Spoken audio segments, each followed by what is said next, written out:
तब तक अन्य कोई साथी उच्चारण कर लें। मैं कर देती हूँ मैडम।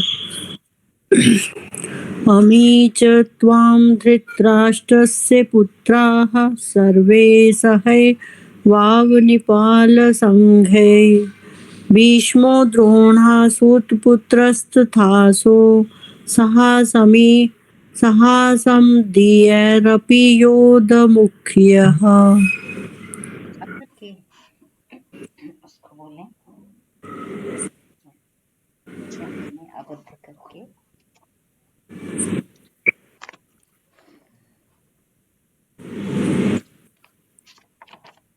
ठीक है।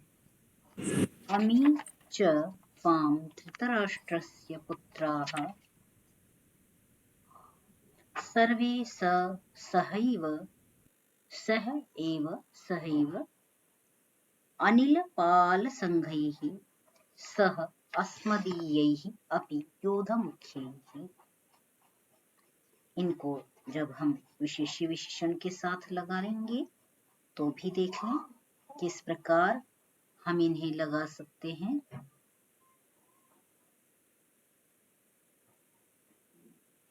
अमीच और सर्वे, अमी सर्वेव, ये सभी है ना, कहने के लिए अमी सर्वे एव धृतराष्ट्रस्य पुत्राः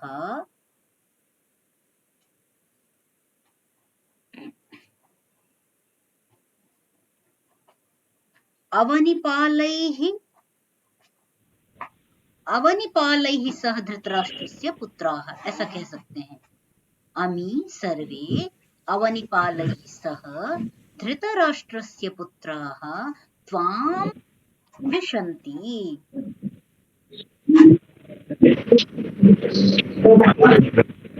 तथा च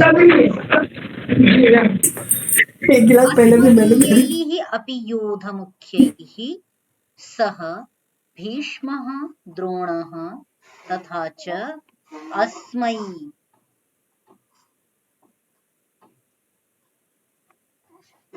सूतपुत्रः योधमुख्यैः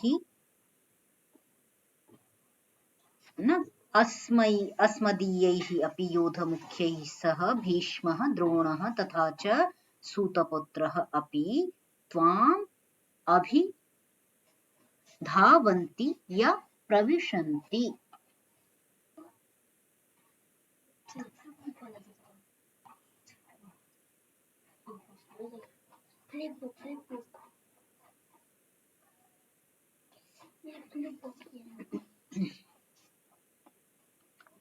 तो प्रकरण उसी को ध्यान में रखें। पिछला प्रकरण हमारा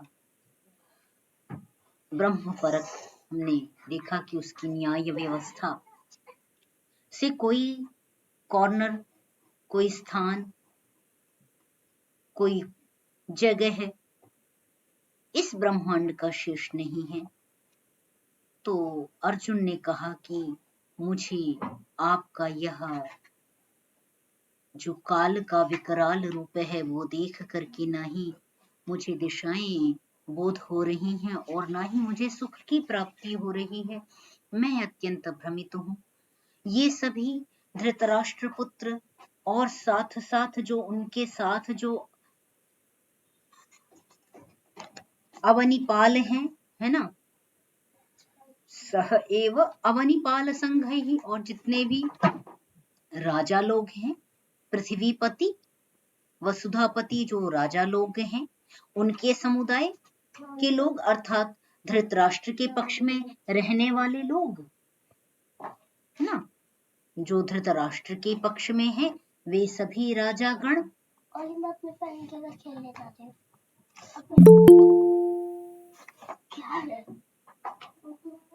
वे सभी राजागण और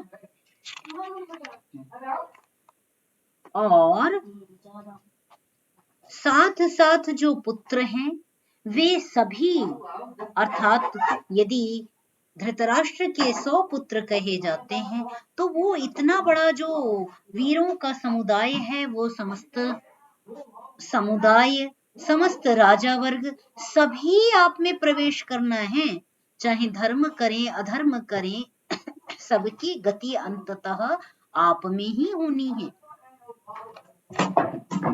भीष्मः द्रोणः सूतपुत्रः तथा कहा अस्मदीय, हमारे साथ भी हमारे जो मुख्य योद्धा हैं वे सभी, और उनके साथ साथ जो भीष्म द्रोण सूतपुत्र इत्यादि हैं वे सभी भी इस में ही प्रवृत्त होंगे, अर्थात इस आपके मुख में ही वो भी जाएंगे, अर्थात काल के गाल में उनको भी समाना है। काल के गति से कोई बचेगा नहीं।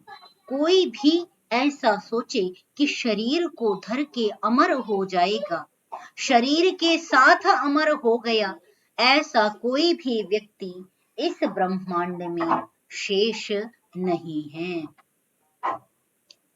कोई ऐसा कहता है कि अरे अश्वत्थामा अमर हो गया। किंवदंतियां लोक में बहुत प्रकार की हैं। दूसरा कहता है कि वे भगवान अमर हो गई। वे शरीर लेकर के कोई भी इस दुनिया में नहीं है। शरीर लेकर के जो कोई भी आया उसका शरीर को छोड़ना काल के साथ में, क्योंकि कहा करालम दंष्ट्राः,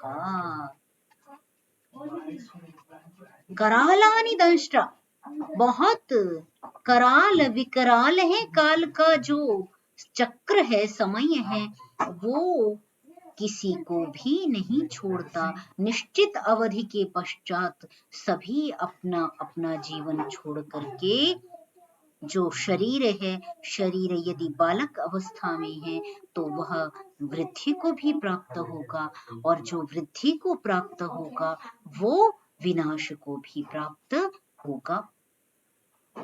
निरुक्त की 6 अवस्थाएं, निरुक्त में वर्णित जो 6 अवस्थाएं हैं, जिन्हें मैं बहुधा आपके साथ चर्चा कर भी चुकी हूं, है ना। जायते, यदि कोई सत्ता उत्पन्न हुई है, जायते अस्ति, सत्तावान है ना। जायते अस्ति वर्धते, वो बढ़ेगी भी। उत्पन्न हुई है, अस्ता जिसकी अस्ति अर्थात अस्तित्व सत्ता विद्यमान है, वह वर्धमान भी होगी। वर्धते विपरिणमते, और एक अवस्था के बाद तब तक ही बढ़ेगी जब तक एक उसका सामर्थ्य है, उसके आगे वो बढ़ेगी नहीं। ऐसा समझे कि अनंत काल तक वो बढ़ता ही रहेगा, ऐसा नहीं होता। ऐसा निरुक्तकार ने प्रत्येक ब्रह्मांड के पदार्थ के विषय में 6 षड भाव विकाराः, ये 6 भाव के विकार बताए हैं। और जो वर्धते, जो बढ़ी, वो विपरिणाम को प्राप्त होनी है। और विपरिणमते अपक्षीयते, अपक्षय को धीमे धीमे प्राप्त होगी। और अनंतर विनश्यतीति, विनाश को वो प्राप्त हो जाती है। तो सभी वस्तुएं जो हैं वो क्रमशः बढ़ना भी है और विकार को भी प्राप्त होना है। तो कोई भी इस प्रकार का जो है, जो काल का ग्रास नहीं बनेगा, ऐसा कोई भी नहीं। चाहे वो धर्म के पक्ष में होकर के लड़े, अधर्म में होकर के लड़े, अथवा जो बड़े बड़े भीष्म पितामह जैसे जिन्होंने प्राणों को वश में किया हो, प्राणों को जीत लिया हो, ऐसे प्राणजित महर्षि, तपस्वी, ऋषि, योगी हो, कोई भी हो, शरीर धारण किया है तो जाना निश्चय ही है, शरीर के साथ कोई अमर नहीं है। एक विषय इसी के साथ आपके केवल ध्यान के लिए यहां जोड़ दूं।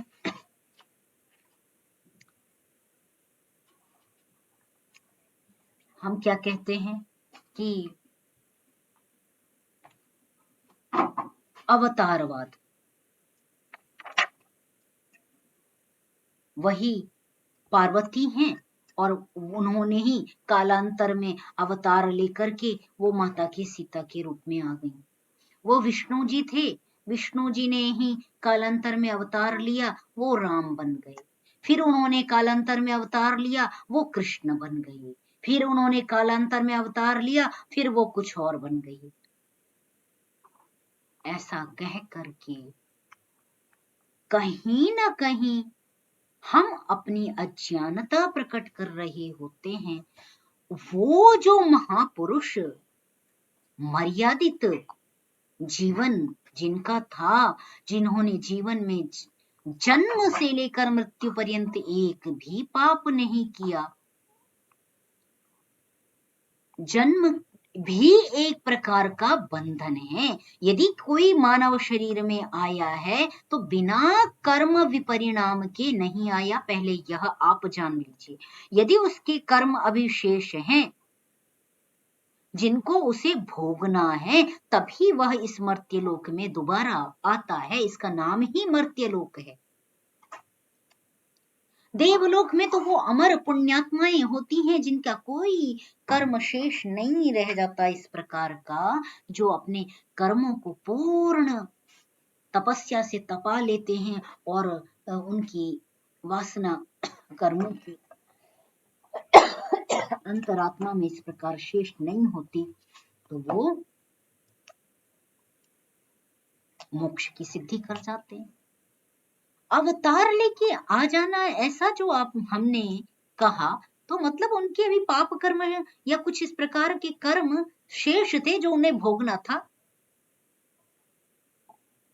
ये इस प्रकार तो हम अपने ही महापुरुषों के विषय में, जिन्होंने जो अत्यंत तपस्वी रहे हैं, हम मानते हैं भगवान श्री कृष्ण का जीवन मुक्ति का मुक्तात्मा है, वो दिव्यात्मा है।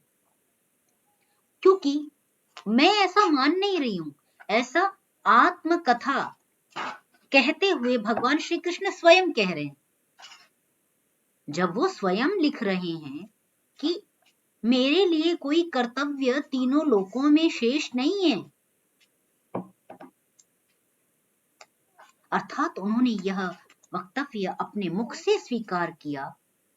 यह स्वयं उन्होंने कहा कि वो इतने स्तर के योगी हैं, तो उनको पुनः जन्म लेने की क्या आवश्यकता है इस मर्त्यलोक में। तो ऐसा कह करके कहीं ना कहीं हम अपने दिव्यात्मा जो महापुरुष हैं उनकी चरित्र पर भी, उनके जीवन पर भी कहीं ना कहीं हम एक प्रश्न चिन्ह लगा रहे हैं कि उनके कर्म अभी भोगने को रह गए। वो इतने उच्च योगी आत्मा नहीं है, दिव्यात्मा नहीं है, इस कारण से वो बार बार जन्म ले रहे हैं। तो कहीं ना कहीं ये विचार का एक बिंदु है। अच्छा लगे तो विचार करिए, नहीं अच्छा लगे तो आगे बढ़िए, है ना। आइए दूसरा देख लें। मैडम कुछ विचार का बिंदु है तो कह भी सकते हैं, नहीं मैं पढ़ दूं क्या आगे? वक्त्राणि ते त्वर्माणा विशन्ति दष्ट्रा करालानि भयानकानि केचिद्विलग्ना दशनान्तरेषु सन्दृश्यन्ते चूर्णितैरुत्तमाङ्गैः।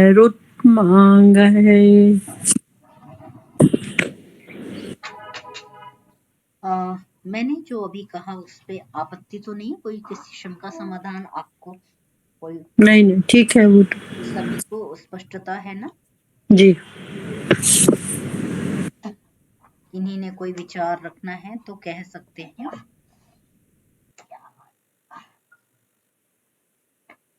नहीं, ठीक है, आप विचार करें तो उन जो मैंने कहा तो उस पर चिंतन कर सकते हैं। आगे बढ़े, देखें। वक्त्राणि ते त्वरमाणाः विशन्ति। त्वरमाणाः ते भयानकानि दंष्ट्रकरालानि वक्त्राणि विशन्ति। केचित् चूर्णितैः उत्तमाङ्गैः दशनान्तरेषु विलग्नाः सन्दृश्यन्ते।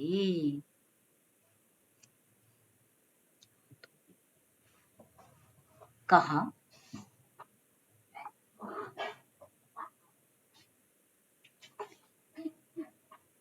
कि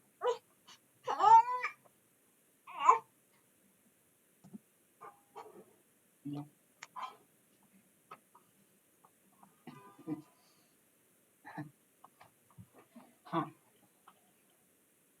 देखते हैं। ये जो आपके विशाल भयानक अत्यंत वक्त्र हैं, मुख हैं, दंष्ट्रा करालानी, जो उसके विशाल विकराल दंष्ट्रा हैं, जबड़े हैं, जिसमें हर व्यक्ति प्रविष्ट हो रहा है, हर प्राणी सृष्टि का प्रविष्ट हो रहा है, तो और अत्यंत शीघ्रता से प्रविष्ट हो रहा है। क्या कहा? त्वरमाणाः विशन्ति, जो अत्यंत दंष्ट्रा कराल भयानक हैं, जिससे कोई विशेष नहीं है, ऐसे मुख में सभी अत्यंत शीघ्रता से प्रविष्ट हो रहे हैं। कोई कोई तो कहा कि उन जो विकराल हैं, विकराल जो जबड़े हैं, दाढ़े हैं, वो उसमें जाकर के चूर्णितैः उत्तमांगैः दशनान्तरेषु सन्दृश्यन्ते।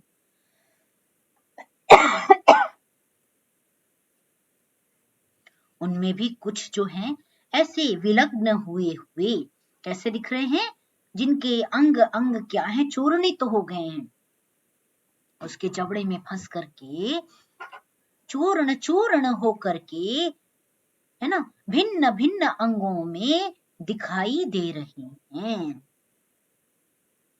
कहां पर?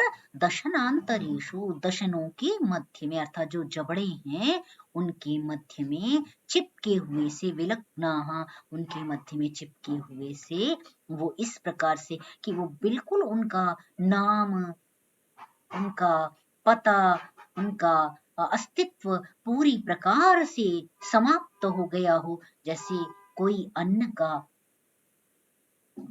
हमने एक रोटी निर्माण की, एक सब्जी निर्माण की, तो एक स्वरूप में है कि यह रोटी है और यह सब्जी है। जब उसे अच्छी प्रकार से चर्वण किया, चबाया, तो चबाने के पश्चात वो रोटी और दाल का अंश कितना है वो अलग अलग नहीं प्रकट हो रहा। वो चब करके, चूर्णित तो होकर के वो चूर्ण रूप में बिल्कुल चब गया दांतों के मध्य में, और इस प्रकार जैसे वो चूर्ण हो, उसकी चटनी सी बन गई। वैसे ही कहा कि इसी प्रकार जो जो इस सृष्टि में आया, अपने अपने समय में कितने भी बड़े नामधारी रहे हों, परंतु काल के काल में प्रवेश होने के पश्चात सभी के नाम, अस्तित्व विलुप्त हो गए। समय के साथ कितनी भी बड़ी हस्ती रही हो, ऐसा कोई विलक्षण ऐसा व्यक्तित्व ही है जो कितने युगों के बाद भी अभी जिनके नाम शेष हैं, उनके लिए विशेष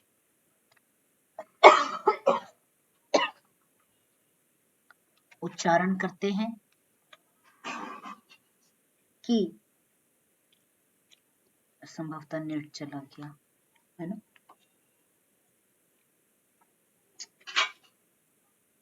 मेरी आवाज आ रही है क्या?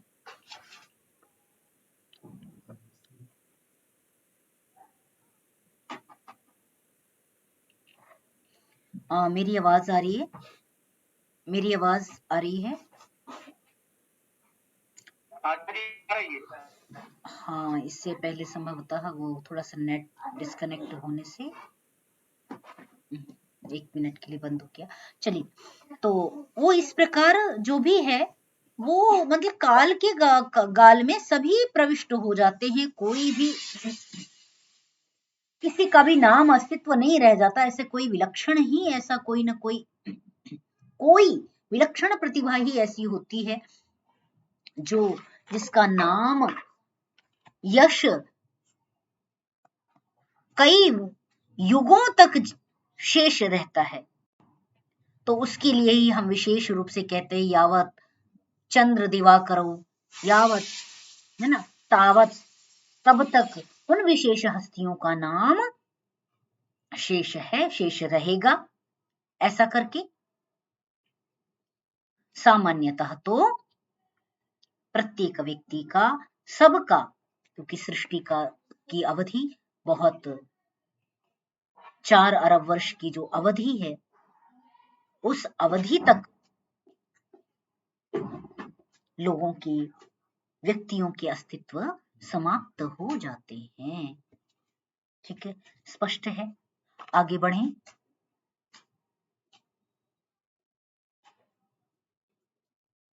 अग्रिम कर लें।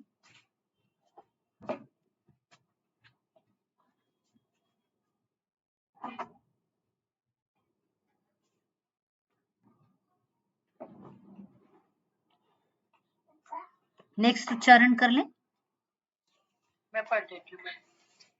यथा नदीनां बहवोऽम्बुवेगाः वेगाः समुद्रमेवाभिमुखा द्रवन्ति तथा स्वामी नरलोकवीरा विशन्ति वक्त्राण्यभिविज्वलन्ति।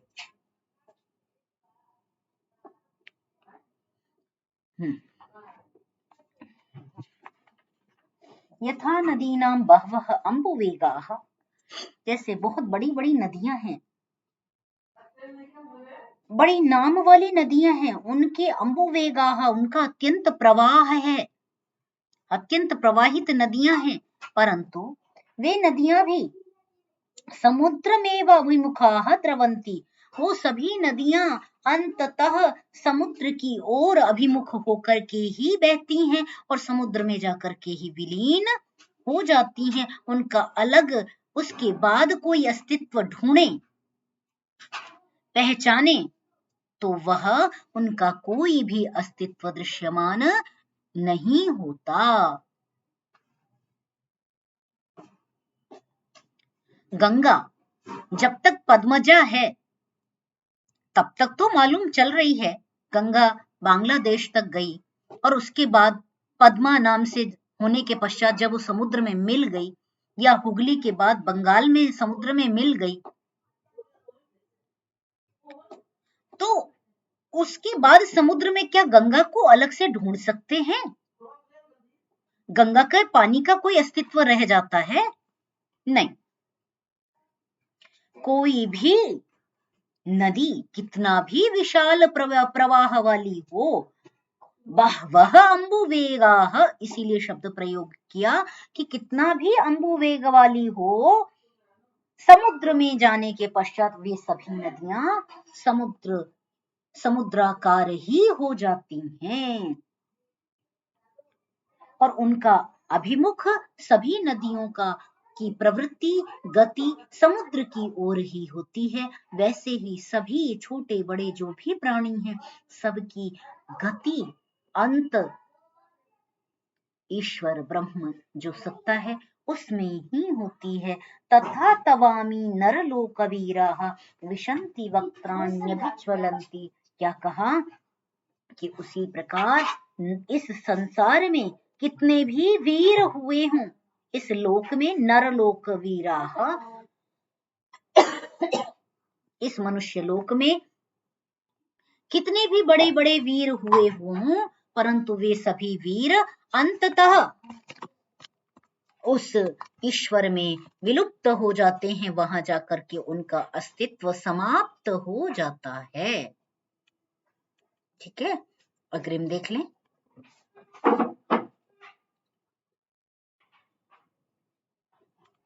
हम पढ़े महोदय। हाँ जी, चलेगा, अवश्य वंदना जी। यथा प्रदीप्तं ज्वलनं पतंगा विशन्ति नाशाय समृद्धवेगाः तथैव नाशाय विशन्ति लोकाः स्वापि वक्त्राणि समृद्धवेगाः।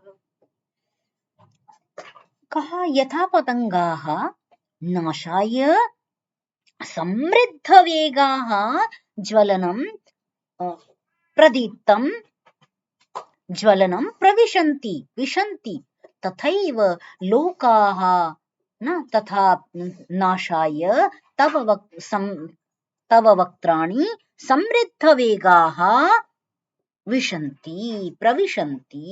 ऐसा कह रहे हैं कि जैसे पतिंगा जो है, पतंगः अर्थात पतिंगा, प्रदीप्तम ज्वलनम जलती हुई अग्नि में बड़ी तेज आकर्षित होता है उसमें प्रविष्ट होने के लिए। समृद्ध वेगाः अर्थात अत्यंत तीव्रता के साथ उस ओर दौड़ा हुआ आता है और आकर के उस अग्नि में प्रविष्ट हो जाता है। कहा वैसे ही समस्त ये जो लोक लोकांतर हैं ये भी अत्यंत वेग से तुम्हारे मुख में प्रविष्ट होने के लिए दौड़े चले आ रहे हैं। ठीक है, आगे देख लें। वंदना जी और कर लें, एक और कर। जी महोदय। लेलिह्यसे ग्रस मानः समन्ताय लोकान् समग्रान् वदनैर्ज्वलद्भिः तेजोभिरापूर्य जगत् समग्रं भासस्तवोग्राः प्रतपन्ति विष्णु।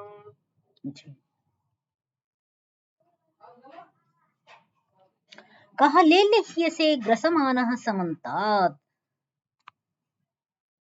लोकाः समग्रान् वदनैर्ज्वलद्भिः तेजोभिः आपूर्य जगत् समग्रं भासः तव उग्राः प्रतपन्ति विष्णु। तो यहाँ पर जो संबोधन है वो विष्णु पद है, तो कहेंगे हे विष्णु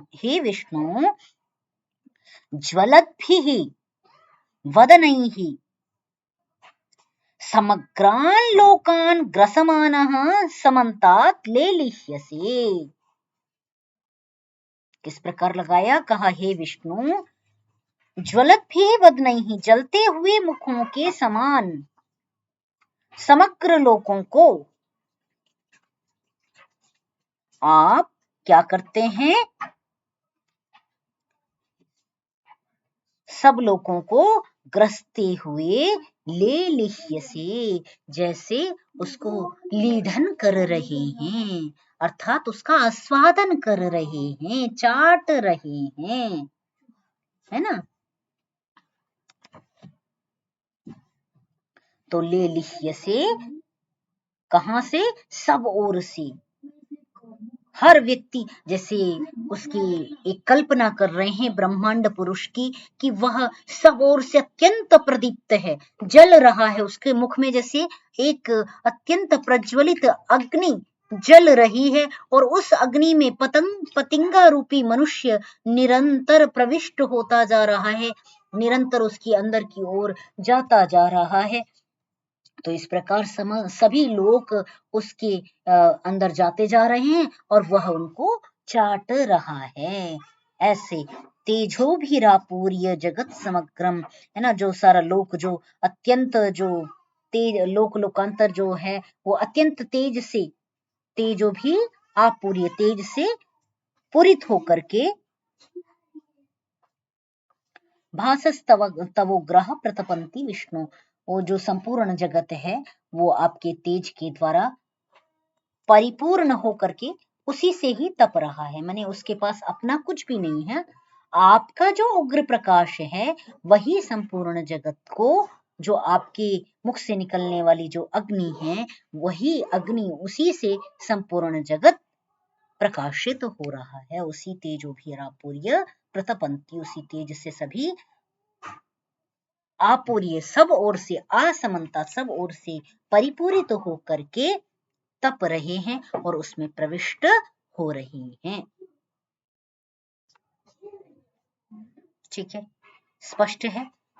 प्रश्न है तो पूछ लें, अन्यथा आगे बढ़ें। स्पष्ट है महोदया। ठीक है, नेक्स्ट कर लें। आख्याहि मे को भवानुग्र रूपो नमोऽस्तु ते देववर प्रसीद विज्ञातुमिच्छामि भवन्तमाद्यं नहि प्रजानामि तव प्रवृत्तिम्। अब ये कुछ इस तरह, जैसे यहाँ के श्लोक देख रहे हैं तो लग रहा है कि ये तो बात हम पहले ही कर चुके थे, ये प्रकरण दोबारा से वही बातें रिपीट हो रही हैं, क्योंकि यहाँ इससे पहले कहा कि दिशो न जाने न शर्म लेभे, है ना, प्रसीद देवेश जगन्निवास, यहाँ पहले ही ये बातें कह चुके हैं कि दंष्ट्रा करालानि चते मुखानी, आपके मुख, फिर बार बार वही बात की पुनरावृत्ति। ऐसा लगता है कि कहीं ना कहीं ये क्या प्रक्षिप्त है क्या, दो, क्योंकि ऋषि बुद्धि ज्ञान देने वाले, ऋषि बुद्धि ज्ञान ग्रहण करने वाले, फिर इस प्रकार का यदि बारंबार द्विरुक्ति जैसा दिखता है तो वो प्रक्षेप सा लगता है। अभी भी वही कह रहे हैं कि भाई आख्या ही में को भवानुरूपो, भवान उग्र रूपो, है ना, भवान उग्र रूपः कः मे आख्याहि ते नमः अस्तु हे देववर प्रसीद।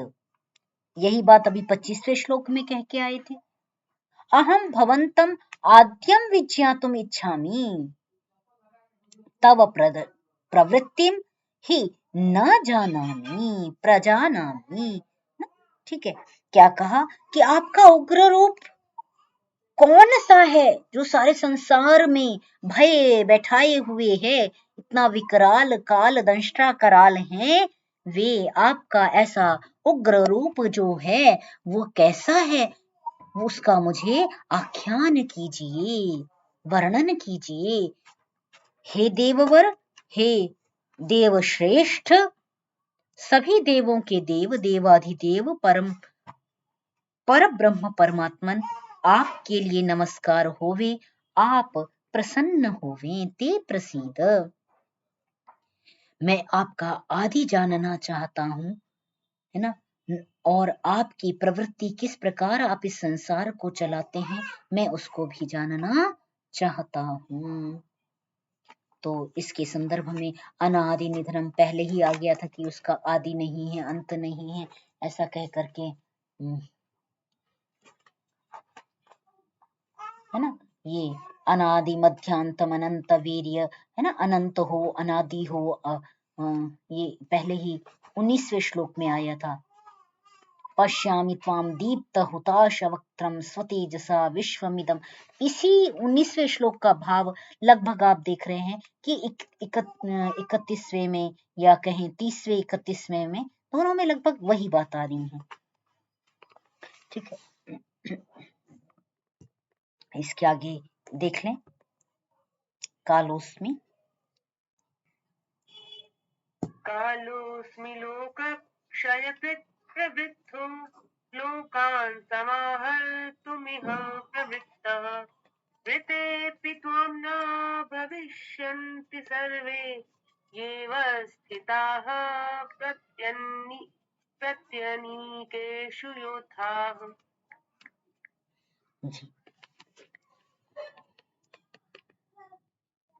कालः अस्मि लोकक्षयकृत् प्रवृद्धः, है ना, इह लोकान् समाहर्तुं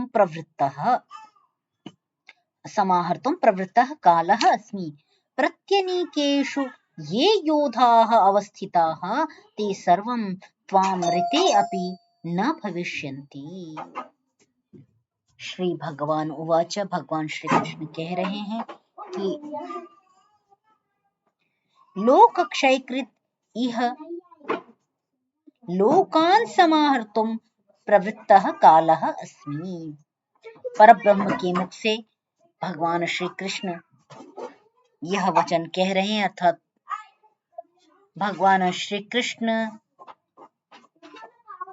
उस परब्रह्म के विषय में कह रहे हैं कि मैं काल हूं, लोक क्षयकृत प्रवृत्तः, जो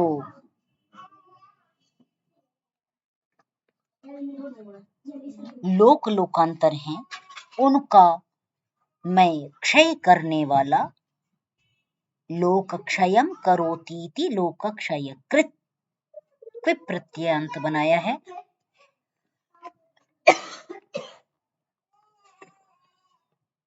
आज थोड़ा सा लोक क्षय कृत, लोकों का नाश करने वाला है ना। प्रवृत्तः, मैं बढ़ा हुआ, लोक लोकांतरों में पहुंचा हुआ मैं काल हूं। और इन लोकों को, इन समस्त जो लोक लोकांतर हैं, एक लोक की बात नहीं है, इसीलिए बहुवचन किया है। तो इन्हीं सब लोक लोकांतरों को मैं आहरित करने के लिए प्रवृत्त होता हूं। ये प्रत्यनीकेषु अवस्थिताः योद्धाः, जो विरोधी सेनाओं में अवस्थित योद्धा हैं, वे सभी भी त्वामृते अपि, है ना, तुम्हारे बिना भी, अर्थात वो भी नहीं रहेंगे, न तुम रहोगे, अर्थात सभी उस काल में समा जाएंगे। तो मेरा नाम क्या है? मैं काल हूं।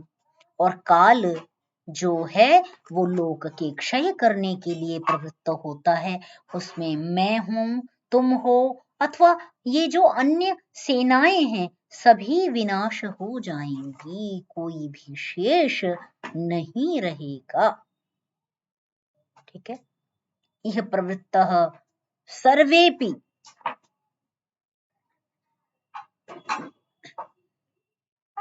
ठीक है, वो सभी नष्ट हो जाएंगे, ऐसा। ठीक है। प्रश्न है तो पूछ लें, अन्यथा एक और कर लें। महोदय, ये प्रत्यनीकेषु जो है, इसमें मूल शब्द प्रत्यय नहीं होगा? नहीं, प्रत्यनीकम, अनीकम शब्द है वस्तुतः। यह जी। अनीकम कहते हैं सेना को, अच्छा, और प्रत्यनीकम जो शब्द हो गया वो प्रतिपक्षी की सेना के लिए आ गया।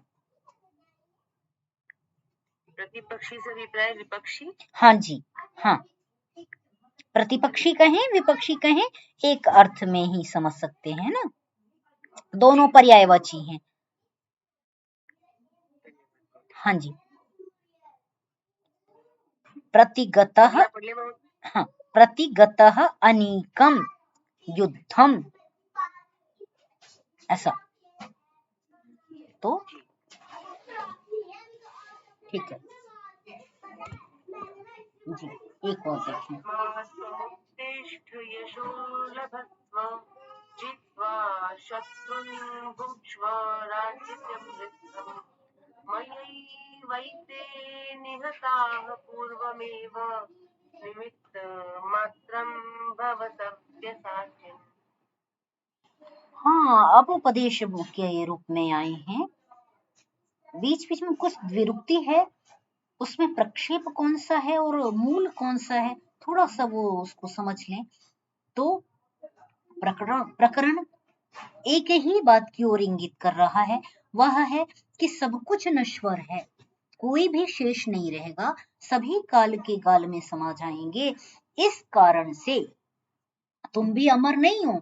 ये सोचो, युद्ध क्षेत्र में, युद्ध भूमि में नहीं मरोगे तो बाद में मरना है, मरना तो है। इसलिए तस्मात् त्वम उत्तिष्ठ यशो लभस्व, तुम उठो और धर्म के पक्ष में खड़े हो, और जब धर्म के पक्ष में खड़े होगे तो यश को प्राप्त करोगे। यशः लभस्व, यशः यशसी यशांसी, द्विवचन में भी फिर यशः ही बनेगा।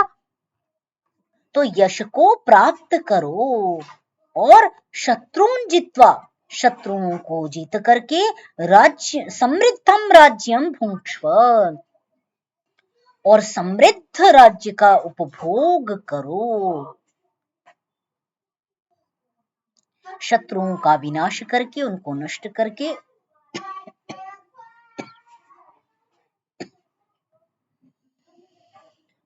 मयैव एते निहताः पूर्वमेव, मैंने इन्हें पहले ही मार दिया है। अर्थात जो अधर्म का साथ लेगा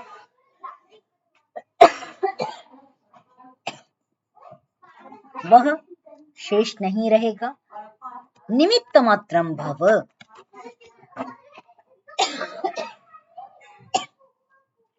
हे सव्यसाचिन तुम निमित्त मात्र बन जाओ।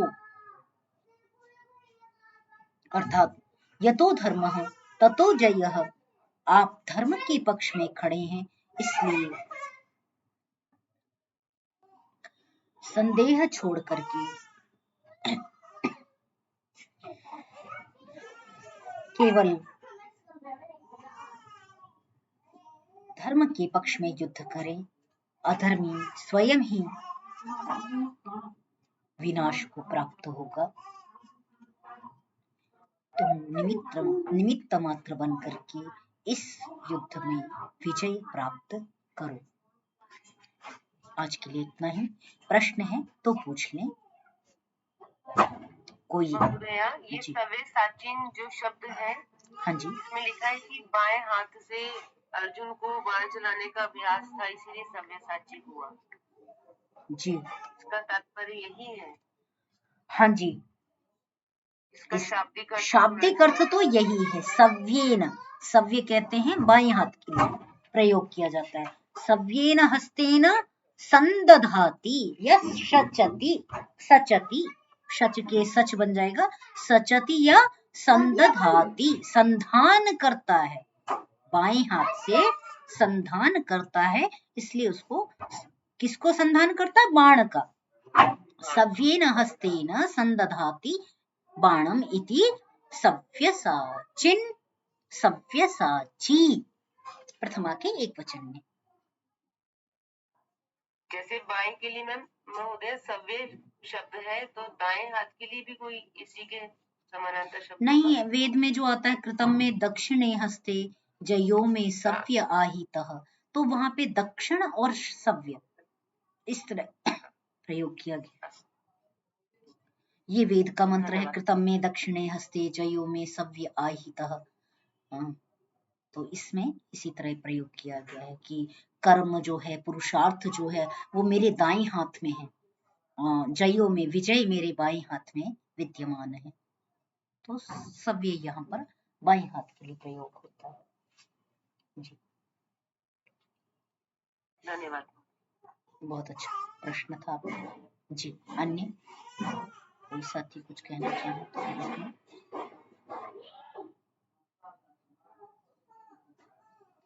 अच्छा, तो शांति पाठ कर लें।